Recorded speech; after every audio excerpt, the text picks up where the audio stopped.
जय गुरुदेव मित्रों, मैं ज्योतिष जितेंद्र रावल। माँ भगवती की कृपा से आप सब अच्छे होंगे। आज मैं एक ऐसी साधना के बारे में बताने जा रहा हूँ जिसको बोलते हैं परी साधना। ज्यादातर परी की साधना मुसलमानों में ज्यादा होती है, लेकिन कुछ हिंदू है जो वो भी इस साधना को करते हैं, क्योंकि परी में भी वही शक्ति होती है जो दूसरी शक्तियों में होती है। और इस परी का नाम है शाहतूर परी। पहले तो ये जान लीजिए कि इस साधना को क्यों करते हैं, इस साधना को करने से क्या फायदा होता है और इस साधना के नियम क्या होते हैं। वैसे तो ये साधना हर कोई कर सकता है, और यह साधना कभी भी आप शुरू भी करते हो ना, तो शुक्रवार के दिन से कीजिए, और इसका जो समय होगा वो रात्रि के 11 बजे के बाद। इस साधना को करने के बाद परी भी साधक की सर्व मनोकामना पूर्ण करती है। वो उसके हर इच्छित फल उसको प्रदान करती है और उसके साथ रह के उसको इस लोक का सुख प्रदान करती है। और अंत में जब उसकी मृत्यु होती है तो उसको अपने साथ में परी लोक लेके चली जाती है। जैसे आप इस परी की साधना करते हो तो इसमें एक तो आपको सबसे पहले अत्तर की जरूरत पड़ेगी, हीना अत्तर। ये अत्तर इसमें ज्यादा इनको पसंद आता है। इसमें एक चीज और खास ध्यान रखनी है कि आपको कुएं के जल से ही स्नान करना है। जैसे बहुत जन ये भी बोलेंगे, अरे हमने तो कुआं देखा नहीं, हमारे इधर तो कुआं होता नहीं है, तो हम कुएं के पानी से कैसे स्नान करें। लेकिन बोरिंग तो रहता है, हैंडपंप तो रहता है, तो वो एक प्रकार का कुआं ही कहलाता है। तो आप उसके जल से भी स्नान करके, धोती पहन के या फिर लुंगी पहन के आप ये साधना कर सकते हो। स्नान करने और कपड़े पहनने के बाद आपको जैसे जालीदार टोपी पहननी है और एकांत कमरे में आपको बैठना है, और जैसे नमाज पढ़ते हैं उसी प्रकार आपको बैठना है। और इस साधना को अगर करना है तो उससे पहले उसका इस साधना का यंत्र भी बनाना पड़ेगा आपको, और उसको भी स्थापन करना पड़ेगा। और आपके शरीर पे हीना का अत्र पूरा लगाना पड़ेगा, और इसमें आपको लोबान की धुनी देनी पड़ेगी। ये जो साधना है ये 9 दिन की साधना है, और इस साधना में भी आपको ब्रह्मचर्य का पालन करना है और गुरु के सानिध्य में ही आपको ये साधना करनी है। जब ये परी आपके पास अगर आती है, प्रकट होने के जो लक्षण आपको दिखाई देंगे, तो सर्वप्रथम ये समझ के चलिए कि आपका जो घर है ना पूरा खुशबू से भर जाएगा। ऐसी खुशबू मन मोहक आएगी कि आप उसमें रम जाओगे। आप मंत्र से भी आपका ध्यान भटक जाएगा, लेकिन उसमें आपको मंत्र से ध्यान नहीं भटकाना है, क्योंकि यही वो पल है जिसमें इतनी मस्त खुशबू आती है और रूपवान स्त्री सामने आ जाती है बनके।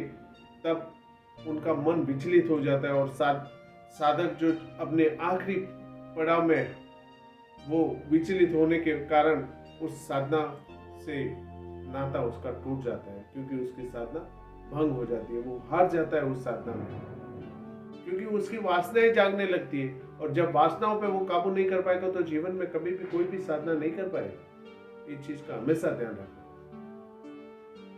इसलिए कोई भी अगर साधना आप करनी है, या कैसे भी साधना करो, चाहे परी की करो, यक्षिणी की करो, अप्सरा की करो, या किसी भी देवी देवताओं की करो, तो सबसे पहले अपनी वासनाओं पे काबू करना आपको सीखना पड़ेगा।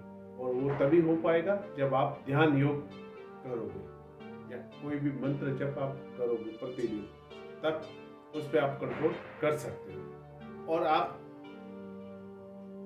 जब आपका जैसे अनुष्ठान जो है वो पूरा होने वाला है, जैसे 8 दिन हो गए, खुशबू वैसे छठे 7वें दिन से खुशबू आनी शुरू हो जाएगी। लेकिन 9वें के दिन जब वो आपके सामने प्रकट होती है ना, तो उस दिन आपको गुलाब के फूलों की एक माला साथ में रखनी है पूजा में, और हीना का इत्र भी रखना है। और जब वो प्रकट होके आपके सामने आएगी तो वो माला आपको उसको पहनाना है। यह साधना आपको भौतिक सुख और ऐश्वर्य का भी प्रदान करेगी। आपकी ऐसी कोई इच्छा नहीं रहेगी जो वो पूरी नहीं कर सकती, वो हर इच्छा आपकी पूरी करेगी। और एक चीज और खास ध्यान रखना है, इस साधना को या किसी भी साधना को आप शुरू करते हो ना, तो सुरक्षा कवच आप पहले करके फिर साधना में उतरना है, क्योंकि सुरक्षा कवच आप रहेगा तो आपको कोई भी हानि नहीं पहुंचा सकता। क्योंकि बिना सुरक्षा कवच के आप अगर कोई भी साधना करते हो तो उसमें आपकी जान की हानि होने की भी संभावना होती है, क्योंकि ये जो शक्तियाँ होती है वो आती है, इंसान को डराती भी है, क्योंकि वो तो परीक्षा लेगी, लेकिन उस परीक्षा में कि सोने को तपा तपा के कुंदन बनाते हैं, उसी प्रकार ये शक्तियाँ भी इंसान की ऐसी ऐसी परीक्षा लेती है कि वाकई वो शक्ति को धारण करने लायक है या नहीं है। ये उसकी ऐसी परीक्षा होती है, और उनकी परीक्षा में जब आप सफल हो जाते हो तो वो ऑटोमेटिकली आपके सामने प्रकट होकर खड़ी हो जाती है और आपकी सर्व मनोकामनाओं को पूर्ण करती है। एक चीज का भी खास ध्यान रखना, हीना का जो अत्तर लगाते हो ना, तो सुरक्षा कवच में किसके लिए बोल रहा हूँ, क्योंकि आप तो कर रहे हो परी की साधना और लोबान की ध्वनि भी दे रहे हो, हीना का अत्तर भी लगा रहे हो, और कहीं ऐसा ना हो कि परी के साथ साथ जिन्नात आके खड़ा हो जाए। तो जब आपका सुरक्षा घेरा रहेगा या फिर आपके गुरु आपके साथ में रहेंगे तो फिर कोई भी बुरी शक्ति आपके पास नहीं आ पाएगी। इसलिए ये चीज का ध्यान रखना, और खास करके सुरक्षा कवच करके ही आपको आसन पर बैठना है। जैसे क्या होता है, जैसे आप पहली बार नई नई कोई साधना कर रहे हो और उस साधना में करना चाह रहे हो, तो आपको सबसे पहले 15 दिन का ध्यान करना अनिवार्य है, क्योंकि 15 दिन में जब आप ध्यान करोगे ना तो वो ध्यान आपका एकाग्र होना शुरू हो जाएगा। एकाग्र होना शुरू हो गया तो उसके बाद आप कोई भी साधना करने में सक्षम हो जाओगे। बहुत बार ऐसा भी होता है कि साधक साधना तो पूरी कर देता है लेकिन उसको दर्शन नहीं हो पाते, तो उसके लिए आप ये मत सोचिए कि आपको दर्शन नहीं दिए तो आपका कार्य नहीं हुआ। नहीं, आपके साथ वो अदृश्य रूप में हमेशा साथ में रहती है और आपका कार्य वो करती है। और इस परी का जो मंत्र होता है वो है ओम नमो बिस्मिल्लाहिर्रहमान रब्बे इनमी मंगल फत सिर। है इस शाहनूर परी का मंत्र, जिसको आपको करना है। प्रतिदिन आपको कम से कम 31 माला आपको करनी रहती है।